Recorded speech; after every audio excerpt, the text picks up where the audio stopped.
Et la France est le seul pays au monde à interdire l'hydroxychloroquine. C'est le seul pays au monde à l'interdire. À l'interdire. Oui, bien sûr.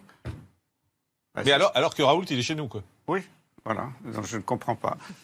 Vous êtes sûr de ça? C'est le seul pays au monde à l'interdire. Je n'ai pas eu connaissance d'autres pays qui l'interdisent. Il y a des pays qui l'ont recommandé, des pays qui ont dit faites comme vous voulez, les médecins sont libres, comme en Allemagne, des pays qui l'ont recommandé, comme le Portugal. C'est que la Grèce, dès le début, la Grèce était paniquée. C'était un petit pays qui était très fragilisé économiquement, leurs hôpitaux n'étaient pas bien.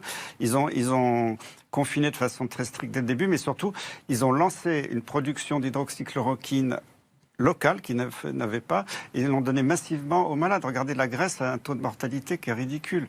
Mais juste, on est sur un choix politique, là. C'est vous qui le dites. Bien sûr qu'on est non, sur un choix politique. Il y avait un point d'interrogation à la fin. On l'entendait pas beaucoup, mais il y avait un point d'interrogation à la fin. Moi, j'ai entendu un point d'exclamation, mais je pense que les deux étaient vrais. En fait, oui, c'est ce qui est, si vous voulez, tant qu'il n'y a pas d'essais dans les conditions randomisées, etc. Il y en a eu, mais ils sont que sur une partie des molécules. Ok, ça c'est le blabla. Attendez, excusez-moi, ça c'est le blabla. Non, mais pourquoi on est le seul pays? On est le seul pays à dire non.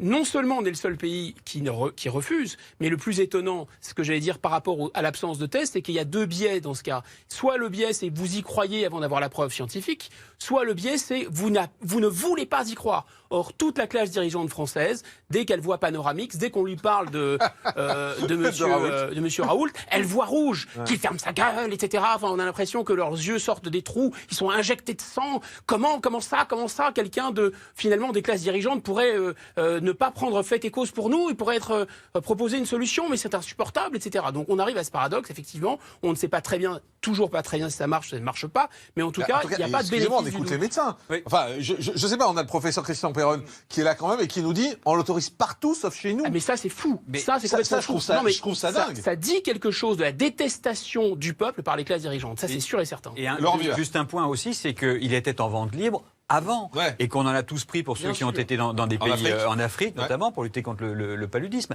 Donc c'est de se dire pourquoi on a fait ça. Et là encore, c'est un clivage complet et une incompréhension de la part des gens. Le week-end dernier, j'ai eu un coup de fil d'une collègue marocaine avec qui j'ai travaillé à Paris il y a longtemps, qui est professeure d'infectiologie à Casablanca. Elle m'a dit, mais qu'est-ce que vous foutez en France? Nous, on utilise la bithérapie de Raoult depuis le début.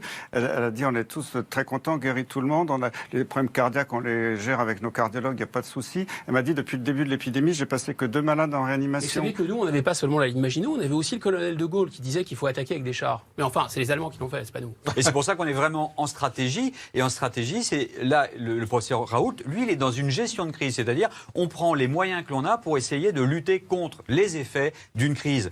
Mais ce n'est pas partagé par tout le monde parce qu'il y a des tensions et des distensions. Donc ça, c'est pas normal. On doit avoir un rassemblement en gestion de crise. On doit être ensemble pour limiter l'impact de l'événement sur sa structure. On a plein d'entreprises qui nous consultent au cabinet, qui nous disent on ne comprend pas, rassurez-nous, donnez-nous une ligne de conduite. C'est difficile aussi d'arbitrer puisque la parole politique vous dit non, on ne peut pas.